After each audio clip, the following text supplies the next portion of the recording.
Hey guys, long time no see. Um, as you can see, I've been kind of plugging away at my Green Knight head.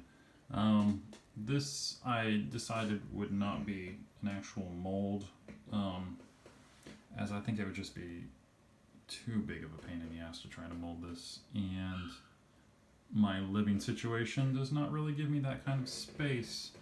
Um, I'm working off of a number of reference materials I found online. A lot of them are absolutely fantastic in their detail, um, which has really just been invaluable to try to copy, those details as best I could. Um, I have to be realistic though, because ultimately a lot of the shape of this face is really determined by the actor. Um, and in fact, I think many of these prosthetics, especially on like the cheek and face, are probably right on the skin. Maybe only an eighth of an inch thick or something like that. Mine's going to be a little bit thicker just because that's just kind of how the layering process has worked out on mine. Um, Plus, I kind of have a big head, but so what we've done here is we've kind of molded the inside with black warbler just to match my face, and then I built up a lot of these shapes with just EVA foam that I've glued in place, and then I've gone over it with this forming foam moldable clay, which has worked really well for these for this purpose.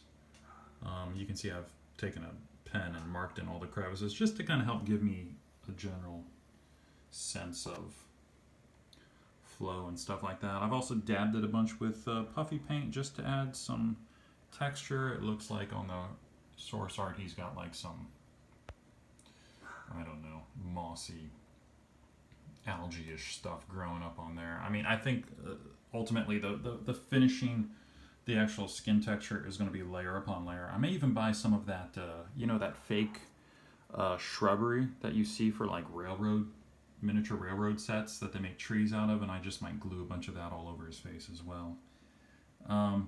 His beard, these are actually pipe cleaners. Yeah, that's just a pack of pipe cleaners here. This was an old trick from from middle school, actually. If you, here, we'll try and do this without like lighting my house on fire. If you take a pipe cleaner and you burn it ever so slightly, you can kind of melt down. Well, my phone does not want to focus on that at all. Whatever, it's an iPhone 7. It will, no, it doesn't want to do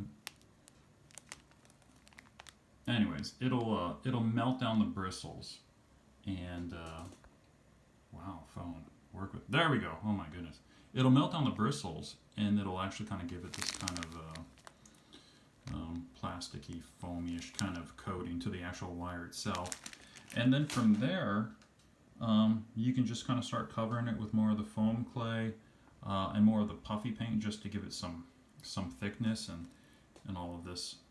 And it's bendable. You can decide however you want it and get it all in place.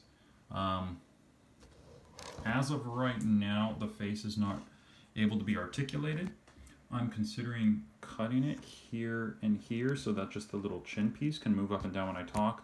That's going to be difficult though, because the mask hugs my jaw, my lower jaw here, very tightly to hold the everything in place, because it's got to be right up there flush with the cheeks, around the eyes and stuff like that. And I wonder if I lose the chin, and I'm not sure how much I'll be able to even open my mouth with the sides gripping my jaw.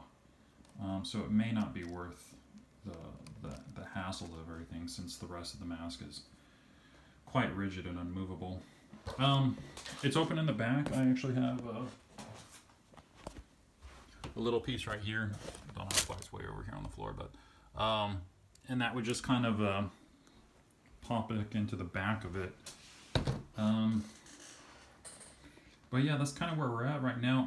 I'm doing a lot of micro tweaking now, especially these pieces around the eye.